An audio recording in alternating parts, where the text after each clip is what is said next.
Hello guys, welcome back to my channel and welcome to Vlogmas Day 5, I think. So about 2 months ago I uploaded a video where I showed you guys my naturalistic mouse enclosure, and all of the comments on that video were really positive, but a lot of people were saying they would have no idea how to clean out an enclosure this size, or they thought it would just be an absolute nightmare in general to clean out this enclosure. So today I want to show you how I actually clean it out and show you guys that it really is not that difficult at all. So yeah, without further ado, we're going to show you how I clean out my naturalistic mouse enclosure. So this is what their enclosure looks like before I've cleaned it out. They do tend to mess it up quite quickly, but that is just something that comes with owning mice. So the first thing I do is round up all of the mice and put them into their carrier, which is just a DIY bin cage. This allows me to really focus on giving the cage a good deep clean without them being too stressed out.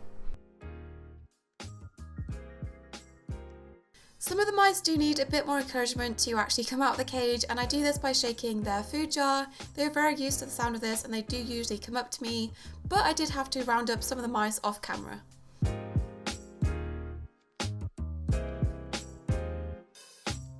So then I just get to work on taking out all of the items in the cage and shaking as much bedding off them as I can, although most of it does still get on the floor anyway. The only thing I do leave in the cage is the ropes. I don't want to go through too many zip ties and also the effort of having to zip tie them on every single time, so sometimes I do take them off to wash them, but most of the time those are the only thing that does get left in the cage.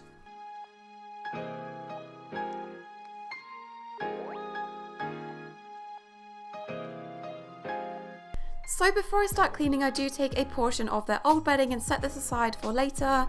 I do put this back into the enclosure just to make sure they do have some of that old bedding and some of their old scent.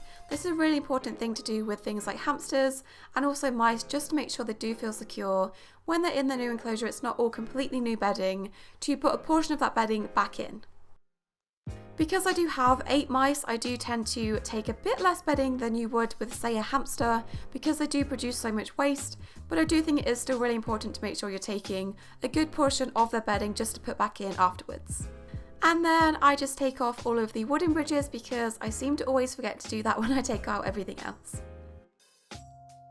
So once that's done, I get started on taking out all of the old bedding, and this only takes me about 10 minutes. I do use a dustpan and brush to get as much bedding as I can scooped into the bag, but I think this is the thing that people think takes the most time because it is such a large enclosure and there is so much bedding in there, but in reality it doesn't really take me that long.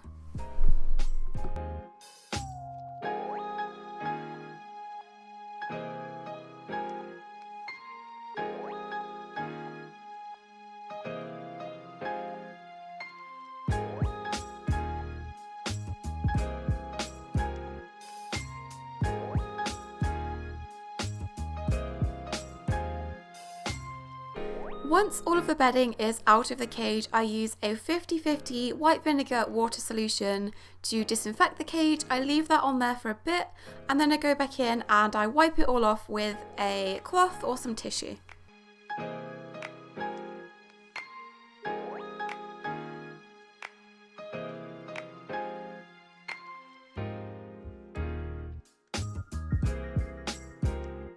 I will also use this to disinfect and clean any of the plastic items I use in the cage, like the wheels, and then I will just spray this with the shower to rinse that off. So something else I do on a regular basis is if some of the wooden items are starting to smell, I will take these out ahead of time and soak them in a hot water vinegar solution and then leave them out to dry. This does tend to get rid of most of the smell and does tend to sanitize them, and I do that on a regular basis as well. So once everything is clean, I start to put the fresh bedding back into the cage. The bedding I use with my rats and my mice is a hemp-based bedding called Orbios. I really like this bedding because it is super absorbent, and I make sure to put a deep layer in at least one section of the cage for them to dig in, and then spread the rest around the rest of the cage as well.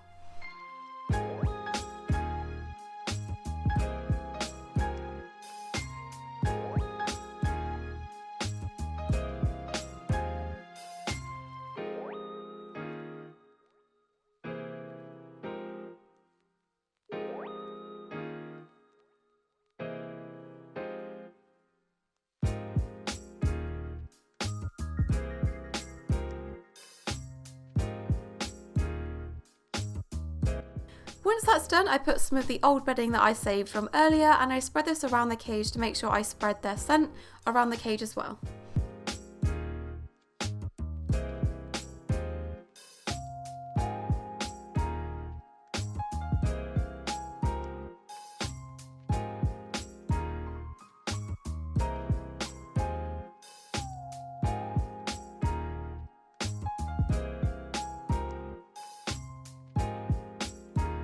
So once it's all clean, the only thing left to do is start to put some of the items back in the cage. I do like to mix it up and make sure they have a different layout to the one they had before.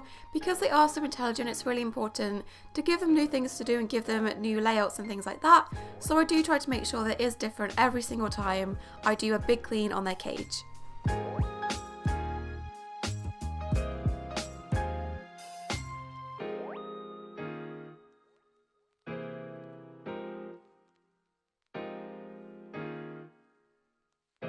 Something else I do add in, as well as their normal bedding, is some hay. It's really important to make sure if you do want to use hay with your small animals, you make sure it is a good quality hay and it's also dust extracted as well. So that's the kind of hay that I use with my mice, and they do really enjoy digging around in here and also nibbling on the hay as well.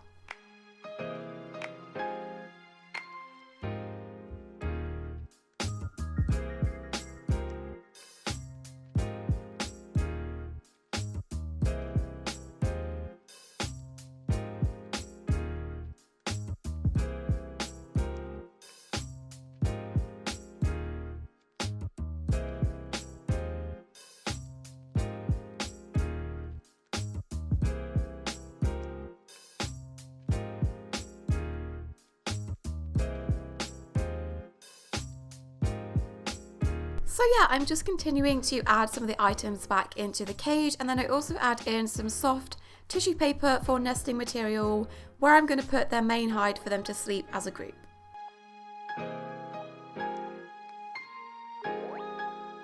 And of course I'm adding back in their wheels. They do have 2 wheels, but one of them is super squeaky, so I was trying to fix that before I put it back in this video.